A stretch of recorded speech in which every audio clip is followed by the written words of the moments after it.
अच्छा, early arthritis में ऐसा हो सकता है कि पेशेंट सिर्फ डाइट से ही सही हो जाए जो और एक्सरसाइज से? हाँ, तो हम जो अभी आर्थराइटिस की बात कर रहे हैं, ऑस्टियोआर्थराइटिस। हुँ, ऑस्टियोआर्थराइटिस जो है ये बेसिकली वियर एंड टियर है। It's an ageing process hmm, and we know that time के साथ एज आगे ही बढ़ती है। हुँ, हुँ, ठीक है, तो ये बोलना कि हम आर्थराइटिस को बिल्कुल रोक सकते हैं, ये पॉसिबल नहीं है। ठीक है, हम उसका जो प्रोग्रेशन है उसको स्लो कर सकते हैं, हुँ, या उसकी वजह से जो आपको पेन हो रहा है, जो दिक्कत हो रही है, उस सिम्टम्स को रोक सकते हैं। ठीक है, लेकिन जो एज के साथ प्रोग्रेशन होना है वो स्लो हो सकता है, लेकिन उसको आप बिल्कुल रोक नहीं सकते। ठीक है, तो एक्सरसाइजेज और वेट रिडक्शन या वेट कंट्रोल से इनके सिम्टम्स को काफ़ी हद तक कंट्रोल किया जा सकता है। कंट्रोल किया जा यस, सकता है। काफ़ी हद तक कंट्रोल किया जा सकता है। कई पेशेंट्स ऐसे होते हैं जिनका उसी स्टेज में रुक जाता है और उनकी लाइफ लॉन्ग ठीक चलते रहते हैं। हुँ, ठीक है, तो ये बोलना मुश्किल है कि किस में हम बिल्कुल रोक पाएंगे, किस में नहीं रोक पाएंगे।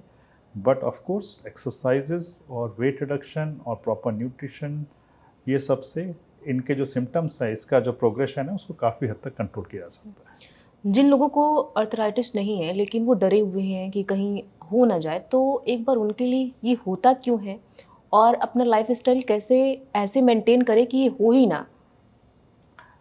तो जैसा मैंने बताया कि आर्थराइटिस, घुट कोई भी जॉइंट में कोई भी प्रॉब्लम, उसको आर्थराइटिस बोलते हैं। हुँ, ठीक है ना, चाहे घुटने में किसी भी तरह का पेन हो या इन्वॉल्वमेंट हो, वो आर्थराइटिस है। लेकिन आर्थराइटिस भी अलग अलग प्रकार के होते हैं। हुँ, ठीक है, सबसे कॉमन जो है वो है ऑस्टियोआर्थराइटिस, वियर एंड टियर की वजह से, एजिंग की वजह से। इसके अलावा और कुछ आर्थराइटिस होते हैं, जैसे कुछ लोगों का यूरिक एसिड बढ़ जाता है, हुँ, उसकी वजह से जो आर्थराइटिस होता है। तो उसमें आपको एक्सरसाइज के साथ साथ थोड़ा डाइट कंट्रोल भी ज़रूरी होता है। ठीक है, प्रोटीन इंटेक कम करना होता है। एडिशनल प्रोटीन, कुछ लोग जो अल्कोहल लेते हैं उसको बिल्कुल बंद करना होता है। ठीक है, रेड मीट कम करना होता है। आपके जो वेजिटेबल्स रहे, जैसे कि टमाटो, ब्रिंजल, बैगन रहा, आपका साग रहा, पालक, ये सब चीज़ें थोड़ी अवॉइड करनी रहती हैं।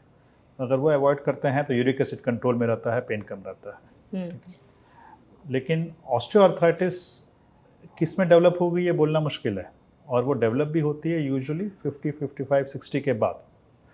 तो आपको उस स्टेज में आर्थराइटिस ना हो, उसके लिए आपको यंग एज से ही करना पड़ता है। दैट मीन्स आप अपना न्यूट्रिशन, अपना वेट, एक्सरसाइजेस, हुँ।